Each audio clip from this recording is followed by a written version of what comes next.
Was it? Hello. All right, we got real life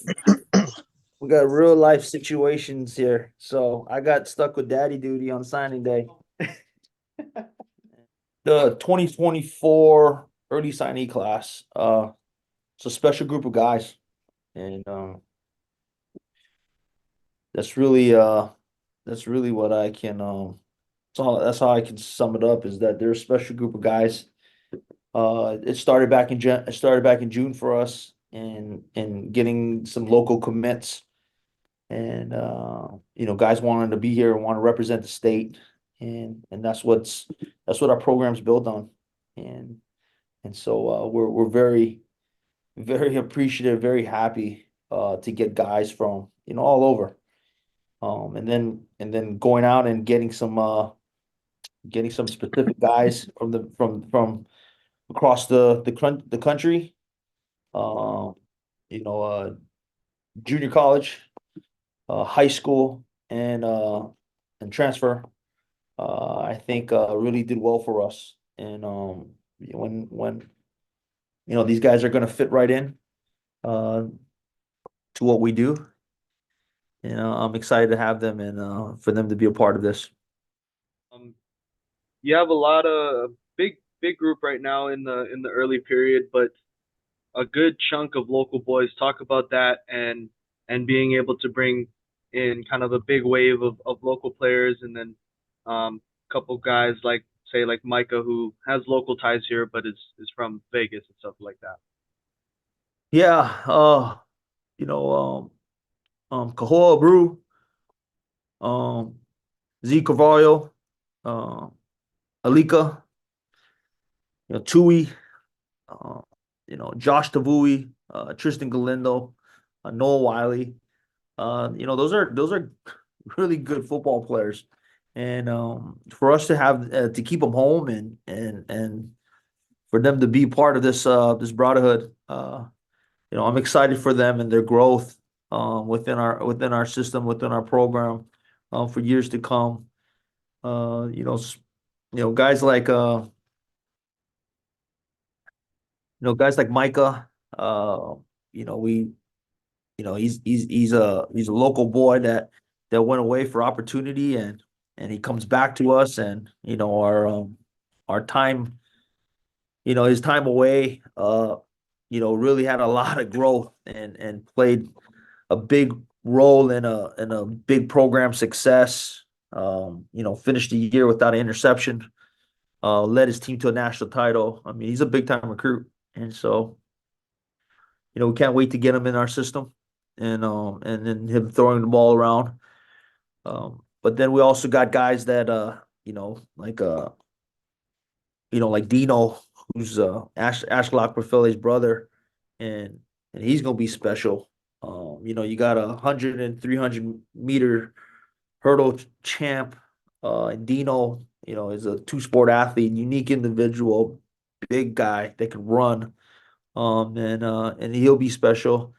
But we got some really good players, and it's diverse. We got a lot of guys returning off of this roster coming back. And so for us to have these guys join, the guys that been putting in work for the last 2 years, I think is going to be special. Um, yeah, from the time the season ended to now, so about a few weeks. How eye-opening has that been from an NIL and transfer portal perspective? Just this new age of college football where, it seems like no player is safe kind of thing.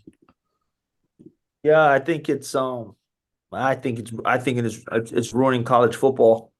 To watch these guys jump teams and jump ships. You know, there was a pride in walking into a house and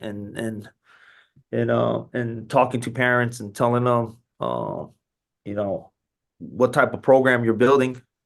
And now, you know, you're telling a student athlete, how great your place is and what you're gonna accomplish here. And what's happening is that now you're dealing with agents, and anybody can be a street agent. Anybody can be a guy that contacts your guy in a social media direct message nowadays and trying to sell him on going into the portal and telling them of all the opportunities that they can make for him, and that's not really the case, you know. We sit at a round table inside that room across the way, and we make decisions what's best for the team. And no matter what type of agent or person that you have that says that they can do this for you and do that for you, the one thing they can't do is they can't play the game for you. And they can't make decisions for me or my staff on what happens in their future. And so it's kind of the, you know, it's a way of how it's going right now. I don't see it being sustainable. Um, because anybody can call your player and try to get him to jump in the portal and leave your team. And where does that leave your team? And how does that fit into school and all the other things that we preach about? About being student athletes and doing school and connecting school and having the grades and all these other things when there's a whole nother world of money and things that are happening um within your football programs across the country. One thing about our recruiting is that we don't waver. Um, we want people that want to be here, and so for us, it kind of eliminates a lot. I think you guys heard me say these things before, but that's what it comes down to. I think we brought in 8 guys in this last December. We signed 7 out of the 8, and we're waiting for the last one to come in. And you know, but the reason why we can have such a high percentage of guys that we bring in and signing is that we take out all the extra things that are going on that we don't control. We start with guys that want to be here. And if you want to be here, you're going to play here. And you want to play here, you're going to do better. But if you're wandering and you're thinking about wanting to go somewhere else and you want to play somewhere else, we're thousands of miles away from our next opponent. And it is what it is. And so, but we take out all the thinking out of this recruiting process, and we start with guys that want to be here. And so all these guys, Brew, Alejandro, Cavallo, Kavakamoy, Emuli, Lewis, Muti, Harris, Tavui, Vaughn, Galindo, Washington, Wiley, uh, they wanted to be here.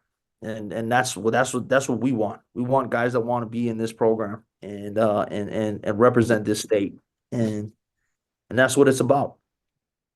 Um, I know you really got into recruiting early. You made a lot of offers early, probably in the spring and in summer. What was it like trying to hold on to these guys and continuing to recruit and the shifting of whether guys still being offered or not? We really control what we can.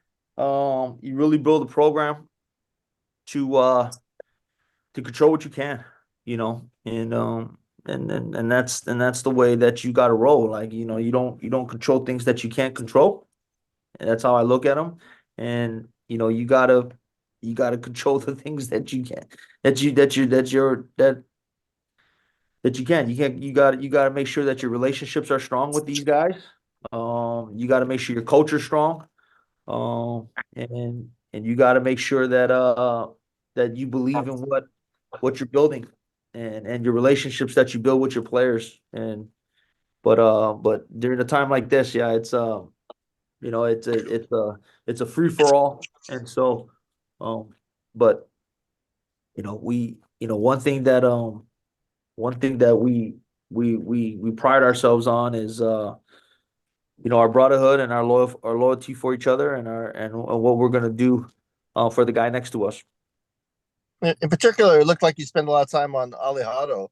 Were you ever worried when he started, I don't know, posting things? He probably expanded on his postings. No, Michael's been solid with us since June, and we spent a lot of time because he's very valuable.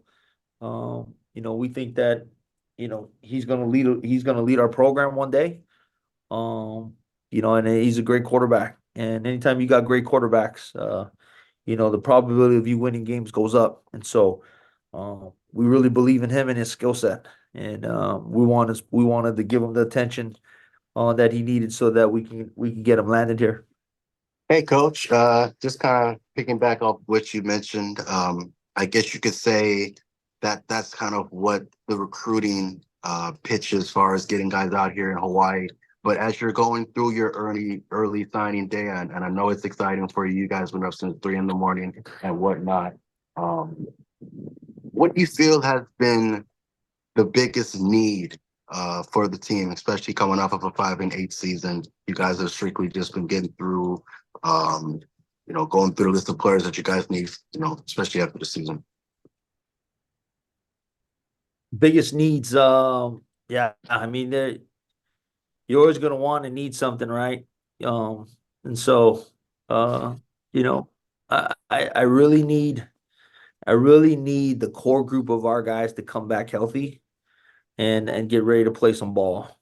That's where it starts with. It's, you mentioned 5-8 season and, a 3-10 season the year before.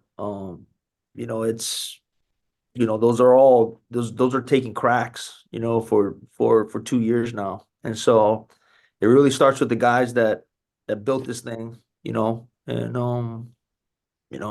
I can't wait to see those guys. I can't wait to start this offseason with those guys. That's where it really starts. And then, all these guys that we brought in, a couple of them are going to be immediate impact guys like Deion Washington, who I recruited out of Las Vegas and had a great relationship with. I mean, you're talking about a 6'2" kid, at 265, he's a state champ in wrestling and runs the 11.700 meter at 265 pounds. I keep a relationship with that kid, and now he's coming to play his last 2 years. A lot of these guys right here, a lot of them are going to develop. And, I called all of them this morning and I said, in 4 years, 5 years, you're going to be very happy about where these guys are at and how special this class is. But it all starts with our guys that we have in here that believe in me, believe in this program, believe in our coaches, and it really starts with them and how we're going to be this next year and the direction that we're going to take this program. So there's not a specific position need that's like really, really you got to own in on. But besides that, maybe some international guys, maybe some players like that. No, I just think it's development of all my guys. Yeah, you want all your guys to play well. It's not one guy here, one guy there. It's everybody.